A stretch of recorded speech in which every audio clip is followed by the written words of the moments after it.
Welcome back, Day Camp friends, to episode 6 of the Day Camp Pod. I'm Andy Pritikin, the director of Liberty Lake Day Camp in the Philadelphia suburbs of New Jersey. I'm Sam Thompson from Crystal Lake, Illinois, northwest of Chicago. I'm Aaron Gluckstein from Camp Robin Hood, located just outside of Toronto, Canada. And we're day camp professionals joining forces to provide a forum for day camp professionals like you to share ideas and best practices across North America and beyond. For today's episode, we will be discussing intra-camp communication with the help of the one, the only, Michael Brandwein. Hey, Woo! everybody, come on. I didn't know we were wearing hats, Andy. You didn't tell anybody. There was no memo about hats. I'm very upset already. Party? I want to blow one of those party things. Like, Okay. All right. When you said one and only, was that wishful thinking on your part that there should only be one of me? Is that?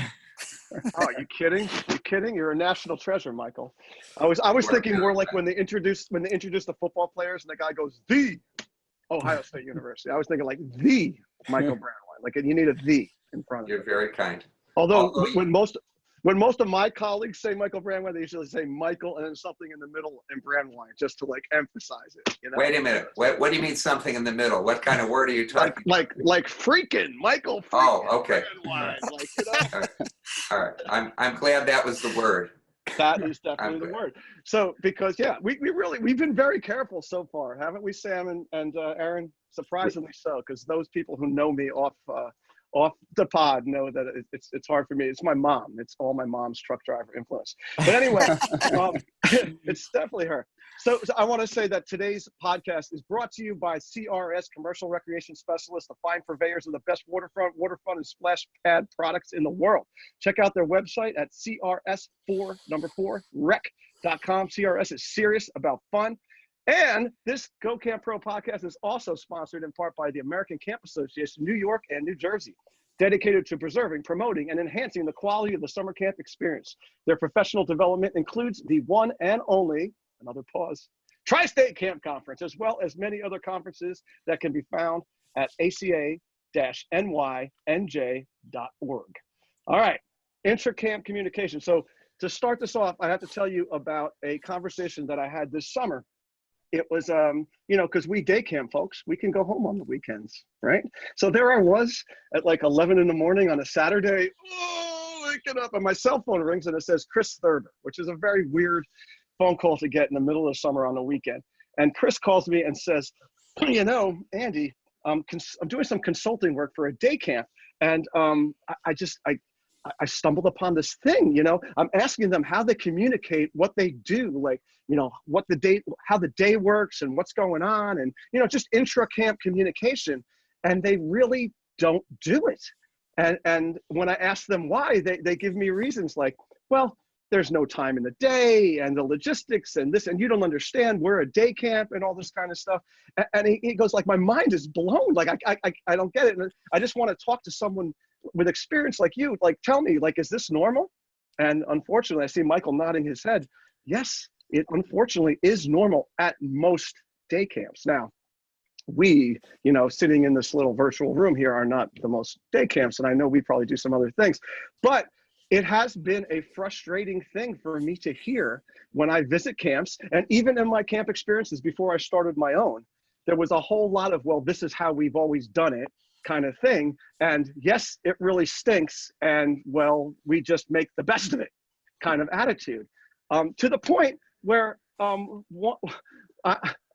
have to be careful what I say, but someone very close to me worked at one of the most prolific camps in the country.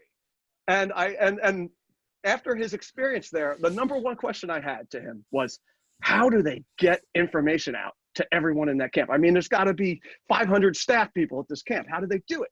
And he goes, well, the top like 5 or 6 people meet in the morning at about 7 in the morning, right? And then that's it. Then the buses come in and that's it. I'm like, what? Like they don't make copies of like any notes or anything? No, that's literally it. I couldn't believe it. And that's just how they function. This is a camp that's been around for generations, and this is just it. So, all right, so there's that.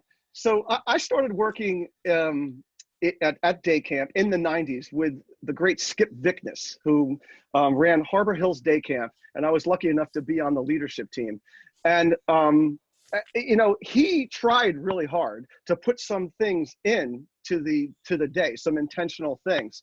But again, there was a whole lot of, there's not enough time in the day. Even swim, right? Where you think during swim, there's lifeguards running swim. Why can't the other people be meeting with their people during that time? And the reasoning at that time was, no.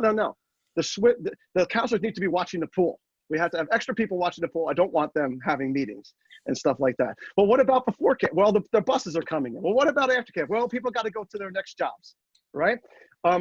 So you know, then I talk to my friends at sleepaway camp, or I visit sleepaway camps, resident camps, and it's like they got all time in the day, right? They wake up at like 5 in the morning and they have coffee together and they schmooze over stuff, right? They got rest hour after lunch. They got time before dinner. And then at 8 o'clock, 9 o'clock at night, the kids go to sleep and they could have 2-hour meetings. So they have this great ability, and yet we are sort of like this, you know, orange juice concentrate where they squeezed out all the water and we're just the guts of the day camp, right? And we can't find a way to do it. So, you know, oh, and then this is the last part I just want to say before we open it up here.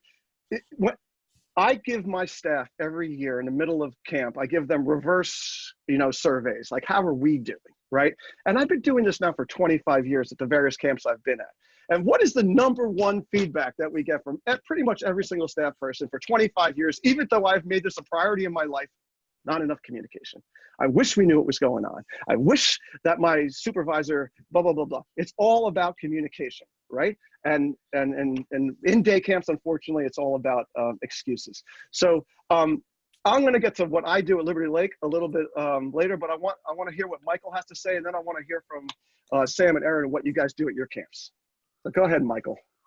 Andy, the best, I'll put that in quotes, italicized excuse I heard from a large day camp was, we don't want staff to make it a gripe session. That there's actual fear that if they got everyone together, that they would go at each other and there would be a battle of some kind. I found 2 day camp reasons why there are infrequent camp meetings or communication sessions. One is a lack of logistic understanding. They need more creative ideas about how to steal time during a day camp day when our time is very precious. I love your orange juice example. That's exactly right. You have to make every minute count. The second reason is because there's, this one's more interesting to me.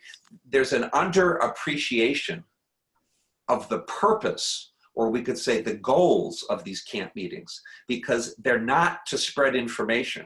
And that's at the bottom of my list of maybe a dozen reasons why I would want day camp meetings multiple times a week. It has nothing to do with telling staff that. A lot of day camps use these for laundry lists. We're doing this wrong, we're doing that wrong, look out for this, look out for that. A really negative thing. And then go out and have a great day, staff, now that I've just told you all the things we did wrong yesterday. This is not a good thing. So basically, in summary, the idea is that we need to find a way to get time. I've got a couple of suggestions. I'd love to make them in this podcast. And then the second is to better understand how you can design staff meetings in such a way that it's going to accomplish more than just the dissemination of information. That's great. And That's a great preface. I've got ways to do that as well. That's awesome. I just want to touch on something you said really quick first. It's not just about disseminating information. Okay, let's just talk about what it is about, right? Okay, let's do goals. Yeah, one of the goals with me when I'm having meetings with my people is that it's about buy-in. It's about making them feel part of the process, right? Absolutely. So we're not just telling them what to do, right? Especially you hear about millennials and Generation Z and all that kind of stuff. They don't want to just be told what to do. They want to know why, right? And they want to have some purpose in what they're doing, right? So what else? What else would you consider a goal of these meetings? Oh, wow. I'll start, but Ehren and Sam jump in there. I mean, high on my list is that this is a weird one, but what would you expect from me? It's an opportunity to model what you want staff to do when they're working with children.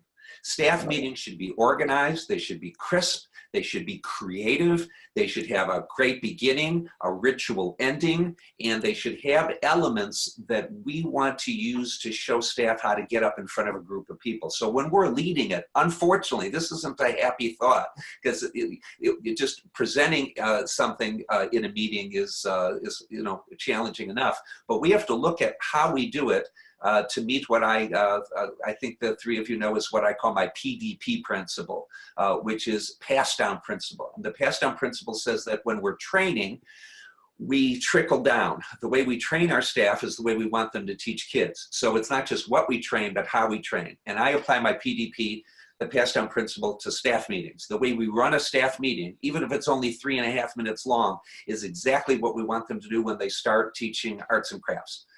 So that's very important. It's very important for spirit.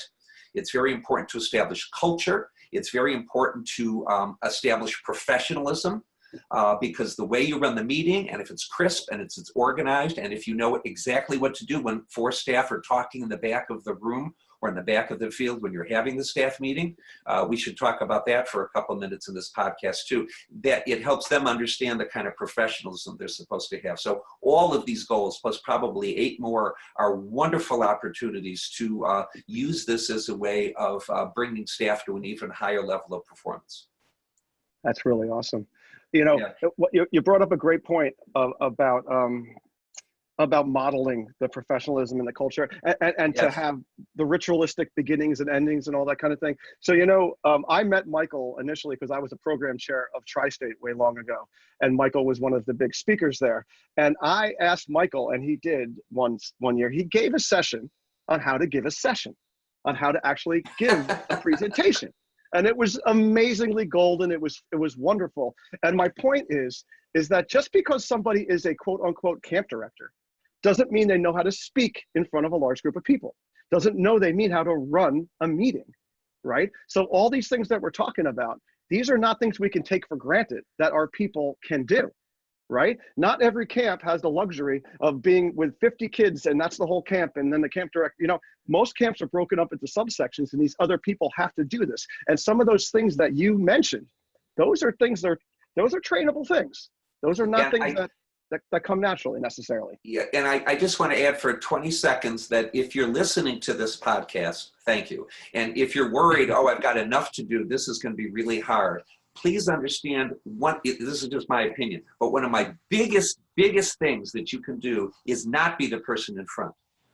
You should not be the person. One of the goals of a great day camp staff meeting is to use the people, frontline staff, leadership team members, a camper, whatever you can, to get other people in front to do, and we can talk about this, the little segments of which a meeting should be made of. It should always be segmented. We can talk about what some great segments are, but don't listen to this and say, now I have to orchestrate this like I'm a great orchestra leader. The orchestrating that you do is to introduce Sam, who will come up and present today's skill of the day. And then we applaud her, and then we bring Ehren up, and the amazing Ehren is going to present to us the 2 things that we're going to look for about blah, blah, blah on Carnival Day. And all you act, if that, is as a very well-trained master or mistress of ceremonies, and you don't have to be up there doing this whole thing, and shouldn't be. One of the things I always say when people run staff meetings is, did I say 20 seconds? That was a joke. Is to put, Michael, as some of you know, I tell time in a very different universe. But what you do is you should put a piece of masking tape or a Post-it, and you should write when you're planning staff meetings, what part of this could someone else do? And that, by the way, is the same Post-it I put up there when you're preparing training this summer. What part of this could somebody be up in front helping with? That is one of the best training questions and staff meeting questions. All right. So Michael has been muzzled. We're on an Amtrak train. We're going out to Chicago. All right. And we're landing in at Crystal Lake camps. Okay. For Sam to tell us, how do you guys facilitate some communication throughout your day, Sam? Alrighty. We start with pre-camp. I just started a new app called Remind, and I sent out it's a text message app. So I sent out to my 78 staff, are you returning? And within 5 minutes, 57 staff had said yes. So I love that app. The unfortunate thing is, and then I could send out whatever I had to say during the summer, text message wise, they read it quicker. But Remind just ended up with Verizon tripling their amount of money they owe them for the Verizon customers. And so the Remind app may no longer be free and it may no longer be around. But what it did show me is that the text message is how they're responding to me a lot quicker. So then staff training, Michael, I only have one little session during my staff training. The rest is everybody who's been there and different scenarios or acting out a day at camp, that kind of thing. Once we get going, every Wednesday morning at 7 a.m. is my director meeting, which is, equipment swapping. I've got this. Do you have any more of that? The logistics of the special event. But we come up with a checklist of what's going on at the event, and the staff do get that printed list where they can look through when do I have to be where, that kind of thing. Then Fridays is each director has a meeting with their counselors to recap the last week, see what they want to change, and then get ready for the next week. Again, for us, for some reason, before camp works best, like 7 in the morning at the beach, and I usually have food. We have a in-kind donation with Dunkin' Donuts, and so bagels and donuts are free for me, so they're always there. Then I have assistant directors, and the reason I put that layer in there, part of the reason, was a communication problem. I had done counselors evaluate your directors at one point and found out I had a director who was not passing on anything we were talking about in the meetings. So I added the assistant directors not only to take some of the tasks away from the directors so they had more time for what they needed to do, but also it was another layer of communication, somebody else's opinion and viewpoint of what was gone over, filtering down and throughout. So kind of a, more of a base going out. Let's see, so we have mid-camp, mid-summer evaluations, we have mid-summer training, we have end of the summer evaluations, end of the summer party, and day to day, we talk on cell phones mainly. We used to do the walkie-talkies, but the cell phones are working out better. And then we have a camp laptop and a camp cell phone that are used for mainly parent communication, but some communication between us. Another issue, though, I found out the cell phone thing, we may have to be reimbursing them for using their cell phones. We can talk about that more later. Yeah, just out of curiosity, not that this is a podcast about trainings, but I'm just curious how you do your midsummer trainings. Midsummer training, I think of, or I look through all the good research out there. Last year I used Kim Acock's Camp is a Real Job. Her handouts and everything to help them with how do they translate this job into the next job and on their resume. And when does it take place? In the morning, okay. Breakfast. Before they get there? Yeah, right. yeah. But they do get, either if we've had an issue going on, I'll figure out better ways to give more on that issue, or I'll do something for enrichment for them. One year I had the Pee Wee camp counselors kneel down every other person just so they could get the perspective of what a camper sees. So whatever happens to be going on, then we use it for that. Well, it seems like a lot goes on the beach before camp. Yes. At your camp at Crystal Lake, right? It's a hopping place. We are lucky. The only problem is the wind off the lake sometimes makes the hearing not so good. How big is this lake we're talking about? How many acres of this lake? Oh gosh, I don't know. All right. Can you swim across it? No. Oh, so it's big, real big. Yeah. Lake. Gotcha. All right. Well, there's a lot of intentionality there. And, from the stuff that Michael was saying beforehand, I think a lot of camps sort of wing it when it comes to this kind of thing. And what we're talking about is how to put intentional things in place to really think about to make it as good as possible, right? All right, Ehren, what's up, Ehren? Oh, hello. So just from our perspective at Robin Hood, so we I'm not going to talk too much about the staff training, but we do have some modeling that goes on during the staff training in terms of the things that some of the things Michael was speaking about. So we set it up almost like a camp conference where there's some keynote speaking, and then we break out into sessions where different people, whether it's the the direct supervisor of those people, or it's program director, or somebody else who specializes, health center, or somebody else who specializes in different topics, and gives us a chance to gives the staff a chance to hear from different people and to hear a variety of styles and to learn from that. Our staff training does start also with our senior staff meeting in May, early at the beginning of May, where that initial touch point leads to us giving these senior staff some tools to start their communication with our staff. So the staff that are already hired, we want to make sure they have some attention and feel like they are part of the team. So we start some great discussions with the staff just following that May meeting, and leading into pre-camp. We try to maintain an open line of communication with the staff through emails from that supervisor, emails from the office. We do use a text messaging service as well, like Sam was mentioning, but we don't typically employ it before the summer, but I like the idea of doing it leading into the summer, because it is a great way to get a response from the staff. And it is obviously, as most of us know, the younger staff use that mode of communication the most. So it's great. Too bad Remind is limiting their service. We got the same notice in Canada about that too. So I don't know what they're going to do, but it'll be too bad if it's discontinued.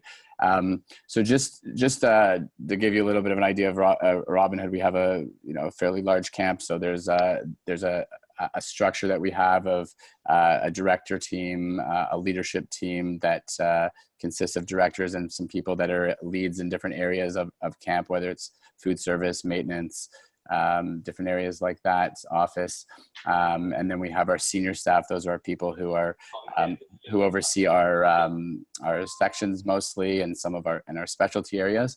And then we have specialties and people that work overseeing the specialties. So those program directors typically. So every morning the directors have a meeting first thing in the morning, similar to what Andy was describing. We do like a 7:30 a.m. meeting.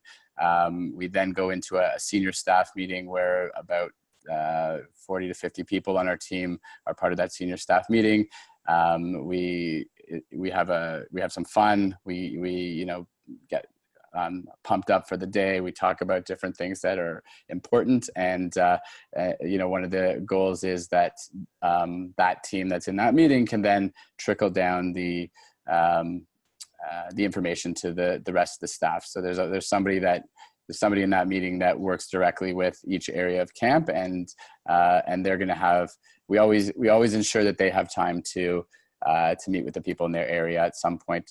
In the morning, first part of the day, early in the day, shortly after the campers arrive. So a lot of that's done through taking some shifts, having one staff member in a section, for example, running a great activity where a lot of kids can be part of it, and one or two or three staff, depending on the size of the unit, will oversee that activity while the section heads meet with the staff, so that they can have a chance to to include all the counselors and other staff members, support staff in the in the meetings that we have. So it's been very important for us to keep the communication open to from the top to the bottom. We've been doing it for many years. Our buses are a separate entity to some extent. So there's communication with the bus counselors that we have, and so there's a group called the bus admin team. They work closely with the buses, with the bus counselors and the bus drivers to pass messages on, obviously, to really be a person that those bus counselors can connect with directly. So one person usually is assigned to like three or four buses, and that person is sort of the go-to for that group of buses. So counselors and drivers, anybody that has something that they're concerned about related to the buses, they can always talk to anybody on our leadership team, but they have that person who they hopefully feel comfortable enough to go to for support, advice, programming ideas, all that stuff. That's what their role is. And those people, those bus counselors tend to be, sort of up and coming leaders at camp. So a little, the intimidation factor of, speaking to a director or supervisor, a section head is even a little bit lower. So sometimes our bus admin people end up getting, there's the staff confiding in them about, other issues related to camp, and some coaching about how to, properly, deal with or approach their supervisor about the issue is sometimes, sometimes comes out of those discussions. So it's been a great, added level of communication with our staff. We have some printed memos that we send out to our bus counselors every day, so that they can read announcements and be in the know of general camp announcements. Bus specific things are the primary focus, but general camp announcements go in there, social events, other things like that. How do they get those? How are you sending them to them? So it's a printed memo that gets physically handed to each bus, like with the attendance sheet as the staff are going to the buses. So we have basically a very, very brief meeting. The staff who are bus counselors go over to their buses like 3 or 4 minutes before the kids start coming to the buses. The bus admin team hands out the paperwork, the binder. We have a binder with attendance list and the memo, and the hope is that they're reading the memo. We do actually verbally touch on some points also, but the idea of everyone getting that memo and being able to read it and it being accessible, those people that really want to be in the know really do read it, and we've actually implemented, I think I mentioned on one of the earlier podcasts, that we do something called the Bus Challenge Cup at Robin Hood. We have points for the campers for different contests. And so we've actually included bonus Bus Challenge Cup points hidden within the memo text. So the staff, get more excited about reading the text of the memo, because there'll be, something hidden in the second paragraph, or what. It's not, we try not to have long paragraphs, but the second section might have a thing, say good morning with a peace sign in the morning or something tomorrow to get an extra Bus Challenge Cup point. And the staff tend to buy into that a little bit more. So it's helped us to get them to read the old-fashioned form of text that. So that's very Brandweinian. Have you so you're giving out these memos on the afternoon, right, for them to read the next morning, right?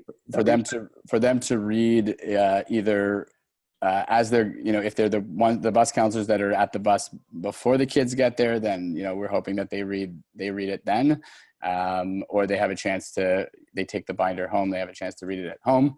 They have a chance to read it in the morning in the afternoon after the kids are dropped off, or in the morning before the kids are picked up. Our bus counselors are the first on and the last off the buses, so they do have a little bit of time to do that and to prepare some other things on the bus as well. And then, another, and if I'm talking too much, you can stop me, but just another aspect of our communication. We were joking around before when we were setting up the podcast about the technology thing here, because we're having some technical issues, and something that Larry Bell, who founded Robin Hood, was really keen on was technology and always getting sort of the newest things. So we've had great, amazing, now that Larry's daughter and son-in-law run the camp, Howie and Sari. They still continue the legacy of implementing technology into improving what we do. And we have sort of the latest walkie-talkies that we use. The ones that we have are actually great. They allow us to make announcements to all the senior staff who have them, as well as individual phone calls to the to the individual senior staff if we need to, and they can call each other as well. So it's just an added level of in keeping people in the loop about what's going on. Like what brand? What's the brand walkie-talkie?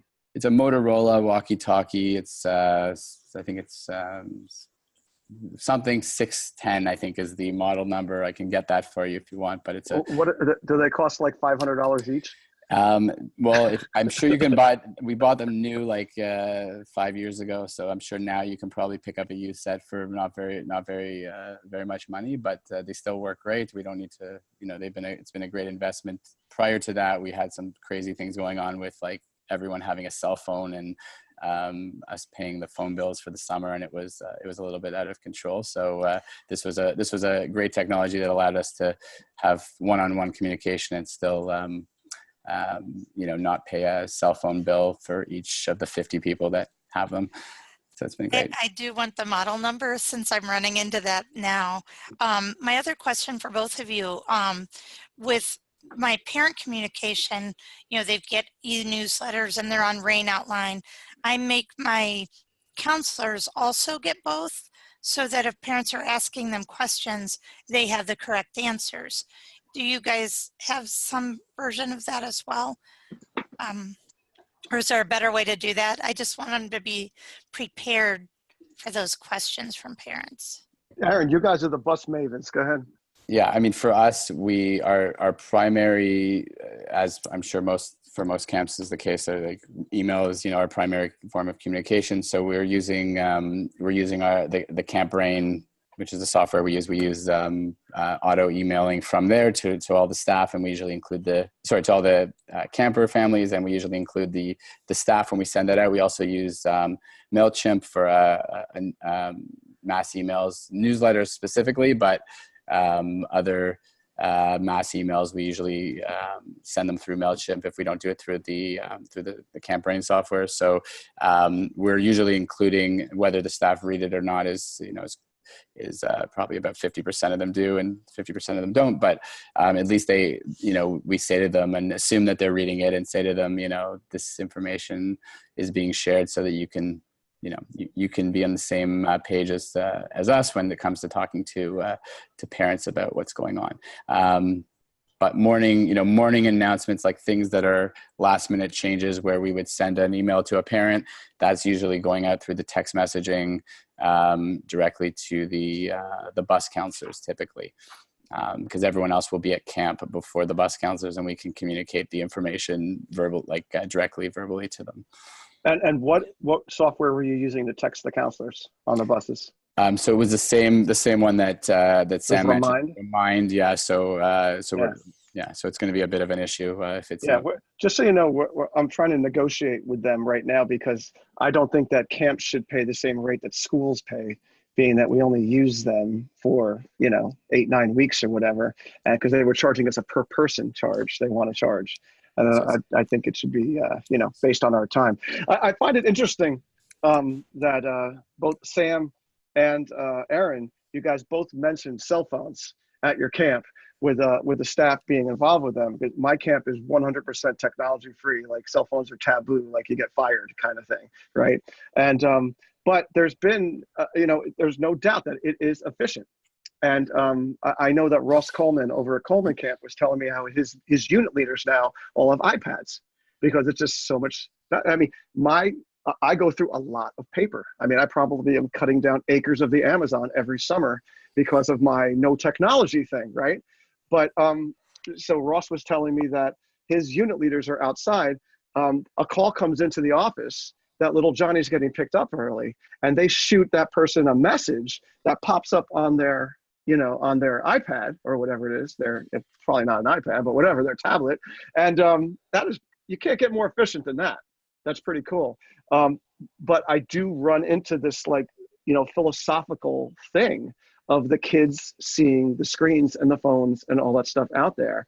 And just like, to me, that's one step beyond that I'm not about to go to just yet. So when I sit there and struggle with how do we squeeze any kind of information and these pathways to communication in my day, I'm trying to do it in a 1920s kind of way still, which I think is a struggle with a lot of camps, right? Where we find that time.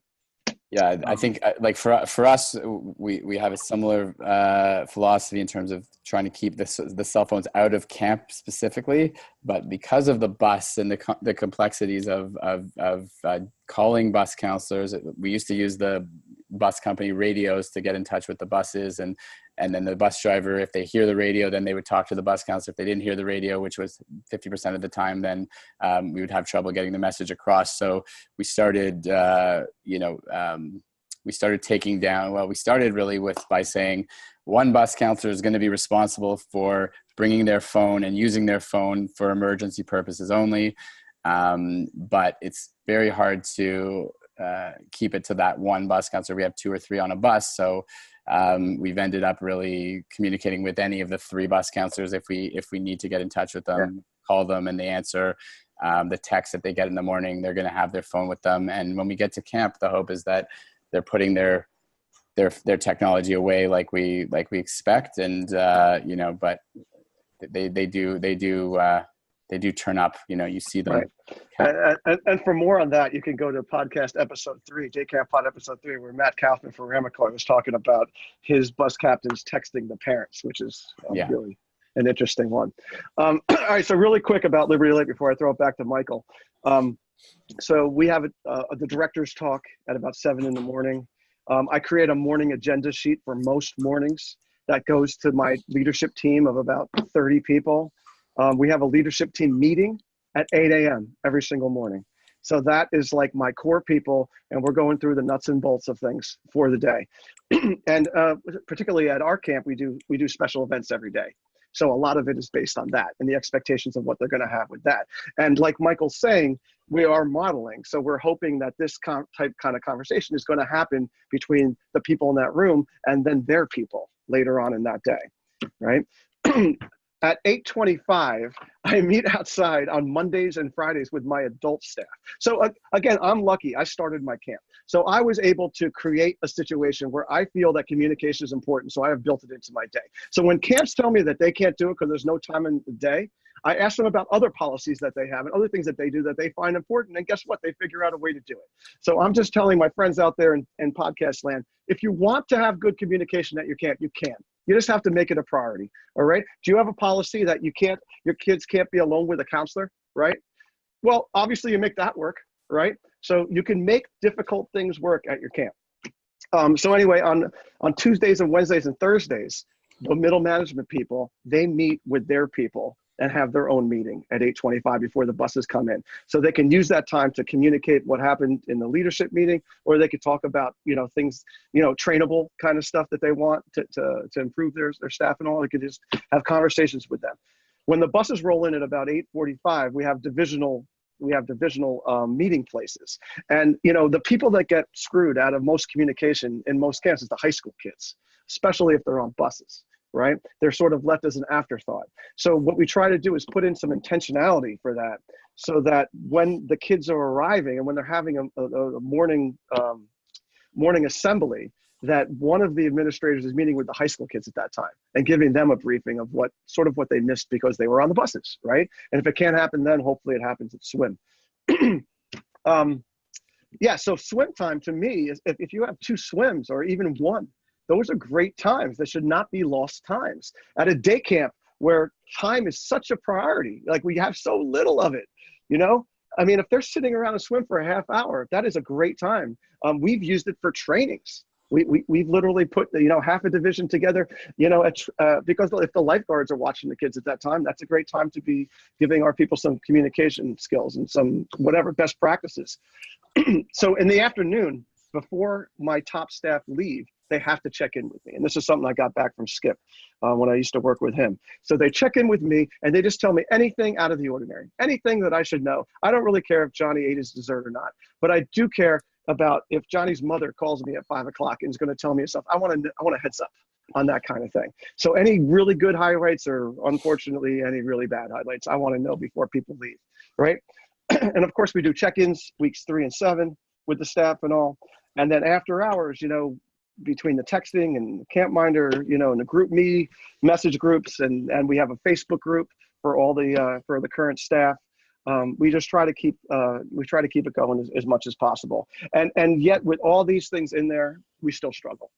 It's still the kind of thing where the staff says they still don't get enough information, right? All right, Michael, I'm throwing it off to you for some of your. All right, I'm catching it. I got it. All right. Look, there's different kinds of day camps, big and small. When you describe you have divisions and things, there are people who run in park departments who are saying, what is he talking about? We have 35 staff, and it's just all of us. And there's people with, you know, thousands of children. My goal for all of us is to increase the number of times per week, please, that we have almost all the staff or all of the staff in a meeting. First thing to know about that is, yeah, it's better to do 2-3 times a week than once a month. You want to increase the frequency of it. Number 2, when I say meetings, I don't want you to think of a half an hour or even 15 minutes. If you have an opportunity to get a large group of staff together for 3 minutes and 30 seconds, it is worth it. It's really worth it, because again, I'm telling you, most of the conversation has been about so-and-so's mom's going to call and call me at 5 o'clock. That's not what I'm talking about. That's important. But most of the leadership team know that they're what I call MCUs, mobile communication units. And whether you do this with string can and string telephones or Motorola, whatever you do, the message just has to get out. I'm talking about times when the staff get together and using it for higher purposes as well. So then the next question is, so first, more frequently. Second, it can be 3.5 minutes. But the third is, well, but we don't have that. Like, for example, some of you have programs where a lot of the counselors, I worked at places where I was, in fact, one of the bus drivers. So you can't do it before camp because I'm arriving when the children do. That's what I did as a day camp counselor. Or I'm greeting kids. So after camp actually begins with everyone there, what can I do? Andy, I love what you said about this can be done. You just need to look at the schedule. I'm going to give you one example, okay? If you want more, call me, okay? But here's one example. You can make, as part of your day camp program, an opportunity for staff to get together while the children are doing something else that's fun and purposeful. How do we do that? Well, I've described this in detail in my book, Super Staff Supervision, but the basic outline, you can do this. All you have to do is you have 2 or 3 members of the leadership team in front of all of the children in the morning. Now, if you do beginning morning assembly, and I urge you to do that. That's a subject for another podcast, another time. Robin Hood, Ehren, your camp does this brilliantly. Sam, I'm sorry, I've not actually visited your camp, though you and I work together in other projects. And Andy, you have a brilliant place, a raked place where they sit. I've been at your camp and helped train your staff, and you do this brilliantly. But some people are saying, oh, we meet in a forest preserve. How are we going to do this? It is important to get the kids together at the beginning, all of them together. It really sets the day right. Now, if you do that, here's what you do. You just get 2 or 3 people. I'm sorry, let me back up. Everyone is in this general assembly, even if the thing is only 15 minutes. And you're going to sing songs and make announcements and do a silly skit. And Sam's group is going to come up and do a song and all of the things that you want to do at an opening assembly. But about 5 minutes into it, what you do is you then excuse most of the staff, and they take off and they go to the staff meeting for 5 minutes. Well, now how's that going to happen? During your staff training, what you do is you practice as a drill in military precision, people going to where you have your general assembly, and then you have them practice stand up and in 120 seconds moving to the area you're going to have your staff meetings in. And you practice this and you drill it, you make it fun, you offer prizes, you have stopwatches, but they move. They get up and they take off. The children stay there and you have a skeleton staff. an odd term, a small staff of leadership team members to continue singing Baby Shark and This Land Is Your Land, Canadian or American versions, and that's what you do. So the idea is you can actually get the staff away from the children. The children are appropriately supervised. They're just singing a couple songs or watching a skit, and it's contained. About 75 yards away, you now have everyone together, and what are you going to do? You now have your 5-minute or less staff meeting as a way of developing spirit and accomplishing the other kinds of goals. Now, I've gone into this in some detail. I'll just give you one little detail if you're wondering, well, you know, how would that work? Why would you do it? Here's one of my favorite gambits. What you do is the minute staff leaves the large group of kids, and maybe do this once a week, but the leader in front of the kids says, hey kids, while Michael is over there, Mr. Michael's talking to all the counselors, you and I are going to play a great surprise. Notice I don't say trick. A great surprise on Mr. Michael. When he comes back with the counselors, every time Mr. Michael says the word blue, we're all going to stand up and we're going to do this or we're going to do that and then sit down as if nothing happened. So the kids are preparing for the return of the staff and the directors, and it's going to be fun because they believe that we don't know about this. In other words, you can prep the kids whose counselors are not hovering over them for a surprise for when their counselors come back. And of course the counselors go like this and they can't believe it, and it's quite a bit of fun. And for the senior kids who, you know, may understand that this is put up, you can make them part of the group up front. There are ways of letting them in on why we're doing this so that the staff can have 5 minutes to talk. So there are ways of programming during the day. An example that you used is using swim time. That's a great example for camps that have that. Not all camps do, but there are times during the day when you can create elegant, beautiful staff meetings.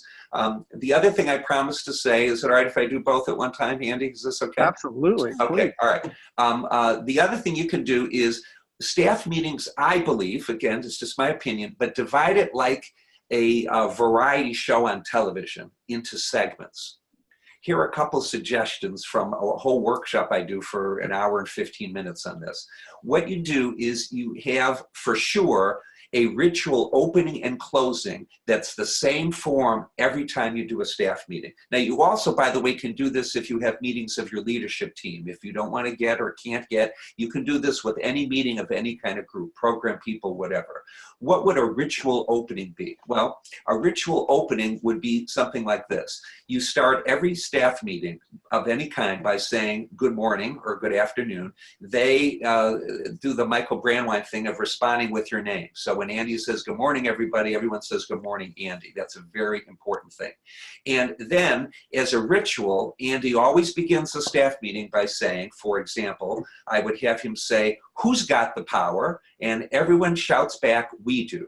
And then there's a second one, and this one is different every day. So Andy, you would shout out, who's got world-class listening skills? And the staff are programmed to all shout, we do, with a fist bump in the air. Or on Tuesday, you would say, who's got creativity by the ton? And the entire staff or leadership team shout, we do. And they all high five as they do that. This who's got the power thing is just one example of one of many rituals you can do so that people expect, just like a television show that has a certain theme song or a certain ritual opening, this is what we do, and it's very important. I got sent one recently. I brought this for you. Hang on.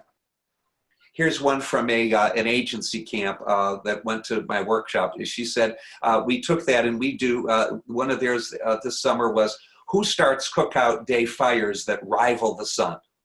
And then everyone shouted, we do. And she said this was a really great way. And they have people write these. And so, you know, a staff person can do it, a leadership team person can do it. Now let's skip to the end.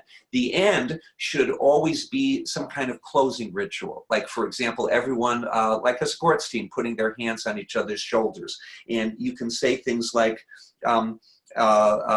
you can say, I believe in the power of camp because. You just have one staff person prepared to say that. She gives the answer. Sam's a staff person. She says, I believe in the power of camp because I see the differences in my children every day. And then we have a ritual thing that we say every day. This can be very moving. A ritual that I love to say is I ask people to repeat after me, we change the world, and all the staff shout, we change the world. And then I say, one camper at a time. And they all say one camper at a time. And then I say, let's make this a great day, everyone. We lead with our mind, you can say. They repeat that. We lead with our heart. They repeat that. Let's use both our mind and our heart. Let's have a great day. You can stagger these. It doesn't have to be the same thing every day. But we always end in this kind of ritual. And if you're wondering whether this works, think of sports teams that do this before and after an event. Think of military teams who are in training that do this as part of their training. This has been tested for centuries, and it's very important to do. The last thing I want to say is I mentioned segments. Would it be all right if I just gave a few segments? Is that okay? Yes, sir. All right. Yes, sir. A segment of every staff meeting would be SOS. If you've read my Super Staff Supervision book, you know that SOS, S-O-S-S, stands for Signs of Super Staff. These are the things that we want staff to do that make us jump for joy, the things that identify what the finest staff do. So every staff meeting I would run would have a moment of SOS. Now, in order to do this, don't you go up there with your clipboard and say, here's the moment of SOS. No, no, no. What you do is you have Ehren, who's the junior boys camp leader, and say, and now today's moments of SOS is brought to us by the amazing Ehren from junior boys camp. Ehren walks up to the front. Everyone gives him applause. Everyone says, good morning, Ehren. You notice this is a ritual. This is part of our culture. And then Ehren says, today's moment of SOS is, when we talk to our younger children, we don't just use our ears, but we use our knees. And then he demonstrates bending our knees when we talk to children. He can make this creative if he wants to. You told him yesterday that you want him to do this. You talked to him about what the SOS is going to be. And so he's prepared to do this at the meeting. He can demonstrate it. He can talk, looking down at a child and everyone can shout no. And then he can demonstrate it again, looking up at the child because he's kneeling in front of the child and everyone shouts yes. And then he always, as everyone does, ends the moment of SOS by saying, and that was today's, and then he puts his hands up, and of course everyone says, moment of SOS. Let's thank, you then say as the master of ceremonies, our friend Ehren for today's moment of SOS. This whole thing takes 60 to 90 seconds, and let me tell you, this is a great way of getting staff every day to focus on one particular skill that's going to help them really boost their performance for that day. Another way to get into that is a segment I call Skill of the Day. Some of you may be familiar with my book. It's called Skill of the Day. You can pick a skill, your own, mine, it doesn't matter, and you can say today's skill of the day is going to be brought by the stupendous Sam. And Sam comes out and she presents in 60 seconds or 90 seconds with the help perhaps of another staff person, today's skill of the day. Another segment that I love to do, because you do want to communicate some information, is to establish the ritual that says, Sam, when you lead it, you stand up there and you would say, and now here's some news, and the whole staff is programmed and planned to say, we can use. So you say, and now here's some news, and all of the staff say, we can use. And this is where you give the 2 or 3 points that you want people to know that you can communicate them at a staff meeting. But by involving them in this little ritual about how we present it and making it a little creative, that's a very, very good way of doing that. You can have a BOLO from the world of law enforcement, though I don't say that, but be on the lookout is what BOLO stands for. Be on the lookout, these 3 things today. It's going to be really hot, so you hold up a prop and you say it's important to hydrate. Be on the lookout for, parents. We've gotten a lot of calls. For some reason, we have a large number of parents who have asked to visit today. Be on the lookout. Be sure you smile. Introduce yourself to parents, even if they aren't parents of children in your group. We want everyone greeted. We want everyone to know that this is a warm and friendly place. I have many more of these, but the idea is to divide it into short, quick segments and to involve staff in the presentation of them. And when you do that, you start to really have staff meetings that will make a powerful difference. Thank you. Thank you Nice. so much, Michael. So by the way, Michael mentioned a couple of his books, but just so you know, he's got a brand new one that's on my night table next to my bed right now called Growing Great Qualities in Kids. It's awesome. Because it puts you to sleep. Is that why it's on your Nah, Is that what you're trying to say? it makes me content that I'm a camp person when I read it, Oh, because thank I you. can do great things with Thank you. kids. Thank you. I just want to touch on a couple things that Michael said, because I'm used to hearing the feedback that we can't do this kind of stuff. And just one thing, the first thing that he led off with leaving the majority of your campers and then having a staff meeting, leaving them with just a handful of people, right? So most people I know that are camp people would probably say, oh my God, that's dangerous. There's going to be a mutiny. Kids are going to be killing themselves. They're going to be hitting themselves over the head with sticks and stuff like that. You have to raise the expectations of behavior. Okay? It is not going to be anarchy. Okay? But of course you have to have a good camp to start with. Okay? Some things you can do also, utilize your oldest campers. Those of you that have a teen leadership program, use them. Set up a perimeter with your team leaders, all right? Give them some responsibility for maintaining the decorum. No, Andy, can I jump in there? Yeah. Instead of a perimeter, our junior staff should be sitting with the campers. Division leaders can be sitting with the campers. Do not envision this, and if I didn't describe the picture here, that's my fault. It's not just 3 people up there trying to hold everyone at bay. You know, your division leaders don't need to be in that staff meeting. Only one of them. Great point. Rotate. That's a great point. And don't have people circling them like they're going to escape. You know, we're not doing that. And when I practice during staff training, that drill of we get up and we move out quickly. You don't turn and talk to your peer. You move. Yeah. Okay, you move, and you make this, you know, fun, and you play, you know, fast music or something as it's done, or the kids sing a fast, exciting song as you go out, as fast as they can sing, as fast as you can move.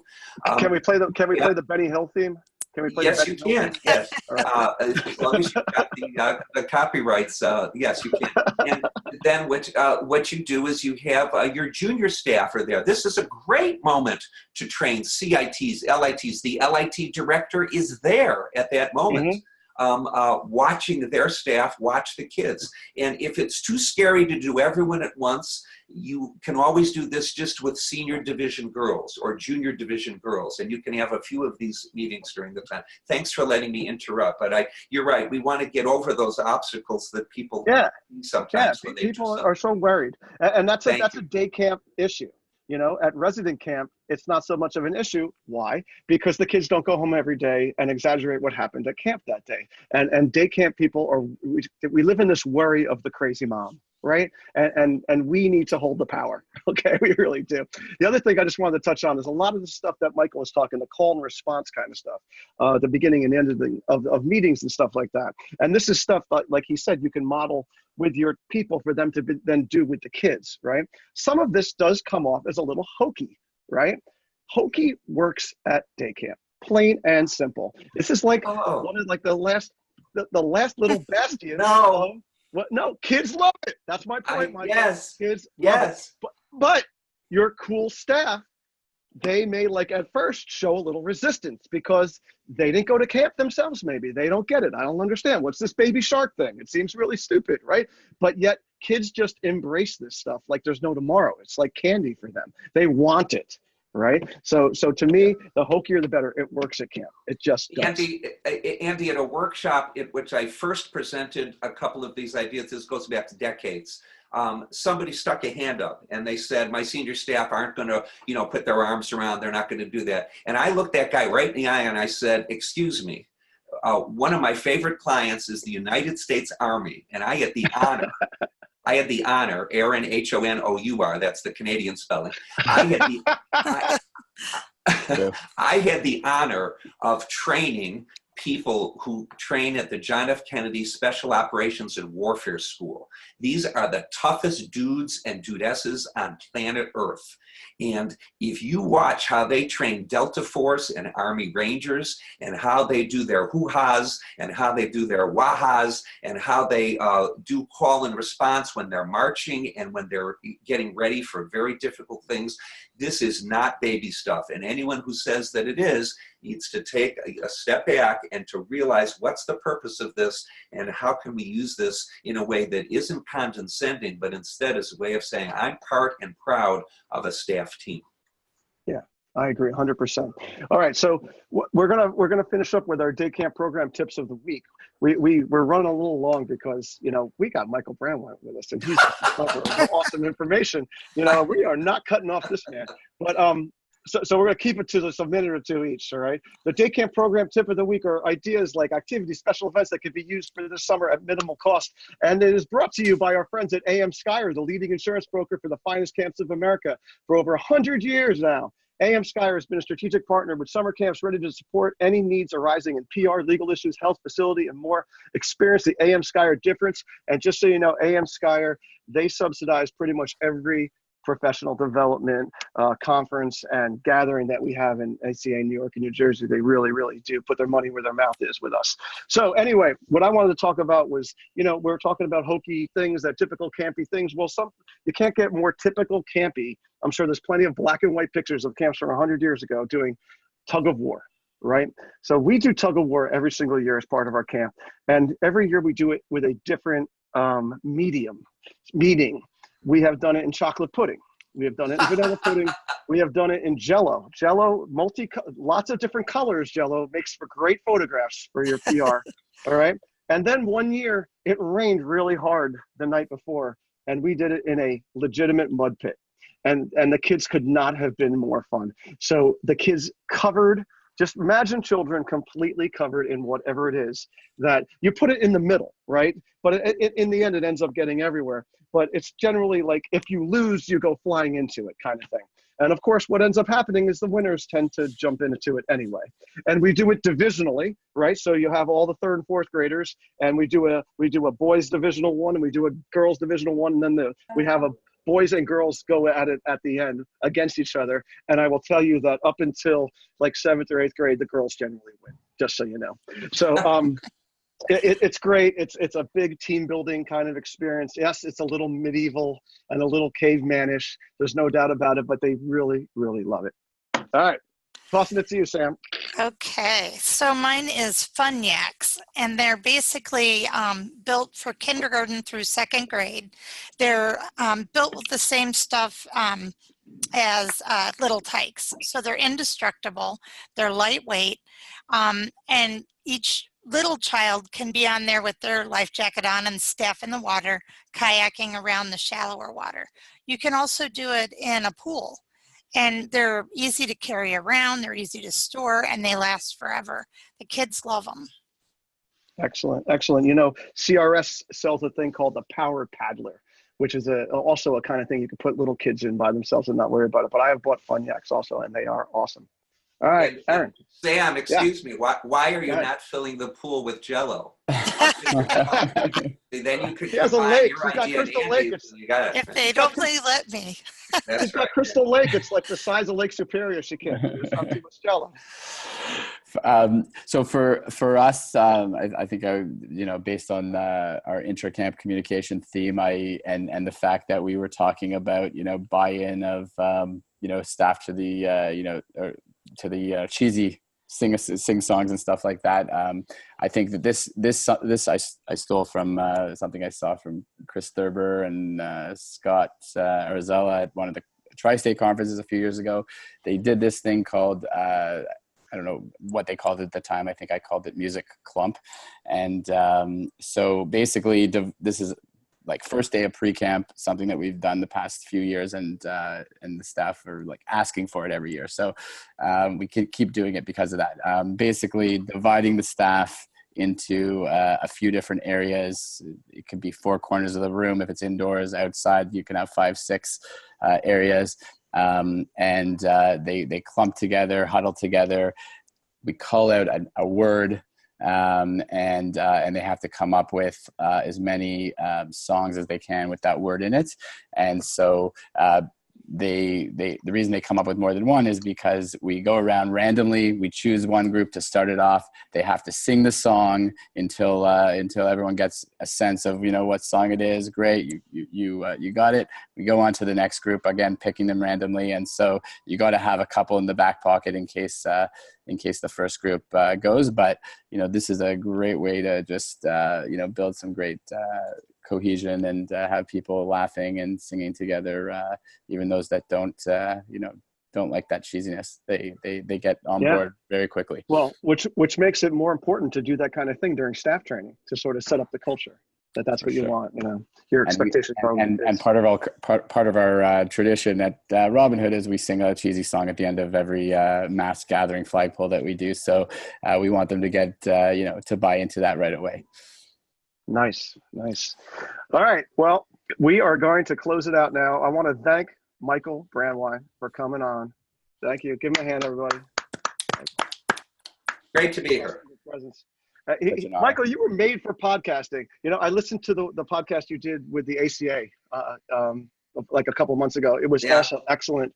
Thank you. Because the great thing is if you guys could see, this is a Zoom call. We're doing this on Zoom. And as Michael's talking, I'm watching Ehren and Sam and myself feverishly writing notes while Michael's, you know, speaking 90 miles an hour, right? And the beautiful thing about podcasting is that you could pause it. You could go back 15 seconds, go back another 15 seconds, and you can really, really savor the genius of Michael. So thank you for doing this podcast, and we will have you back for plenty more, hopefully.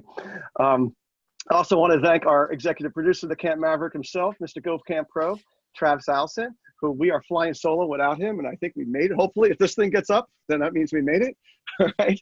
And thanks again to ACA New York, New Jersey, Commercial Recreation Specialist, and AM Skyer for allowing us to bring this podcast to you. Check out our show notes from this and other episodes at daycamppodcast.com.